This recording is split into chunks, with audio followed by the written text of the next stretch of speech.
So இந்த question பாருங்கள், BN Rao தயாரித்த அரசியலமைப்பின் முதல் வரைவு எத்தனை சரத்துக்களை கொண்டுள்ளது?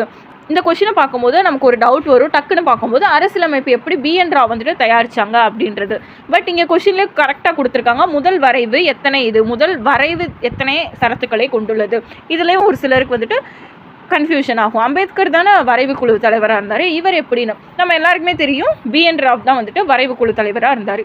அது எப்படி என்ன அப்படின்றத ஒரு சின்ன இதை பார்த்துடலாம். எல்லாருக்குமே தெரியும் BN ராவ் தான் வந்துட்டு அரசியலமைப்பு வரைவு குழுவோட ஆலோசகராக இருந்தார். குழுவில் உறுப்பினர் இல்லைனாலும் அவர் தான் வந்துட்டு ஆலோசகராக வந்துட்டு இருந்தார் BN ராவ். அண்ட் அம்பேத்கர் எழுதின அரசியலமைப்பு வந்துட்டு 395 சரத்துக்களை கொண்டது அப்படின்றது நமக்கு தெரியும். ஆனால் BN ராவ் வந்துட்டு ஆலோசகராக இருக்கும்போது அவர் வந்துட்டு ஒரு இனிஷியல் டிராஃப்ட் வந்துட்டு கொடுக்குறாரு, வரைவு வந்துட்டு கொடுக்குறாரு. 243 சரத்துக்களை கொண்ட ஒரு வரைவு வந்துட்டு கொடுக்குறாரு. அதை மாடுலேட் பண்ணி தான் வந்துட்டு அம்பேத்கர் வந்துட்டு ஒரு முழு அரசியலமைப்பு வந்துட்டு எழுதி முடிக்கிறாரு. நமக்கு தெரியும். நான் எப்போ எழுதி முடிச்சாரு? 1950 Jan 26 வந்துட்டு அம்பேத்கர் வந்துட்டு எழுதி முடிச்சு அது வந்துட்டு அஃபீஷியலாக வந்துட்டு வெளியே வந்துச்சு. அண்ட் அது வந்துட்டு 395 சரத்துக்களையும் 8 அட்டவணைகளையும் வந்துட்டு கொண்டது. அண்ட் BN ராவ் கொடுத்த இனிஷியல் இது வந்துட்டு 243 சரத்துக்களை கொண்டது. இப்போது இந்த இன்ஃபர்மேஷன்ஸ்லாம் வச்சு பார்க்கும்போது BN ராவ் தயாரித்தது வந்துட்டு 243 சரத்துக்கள். Answer option B. இதே மாதிரி யூஸ்ஃபுல்லான வீடியோஸ் தெரிஞ்சுக்க சேனல் சப்ஸ்கிரைப் பண்ணிக்கோங்க. தேங்க்ஸ் ஃபார் வாட்சிங். தேங்க்யூ.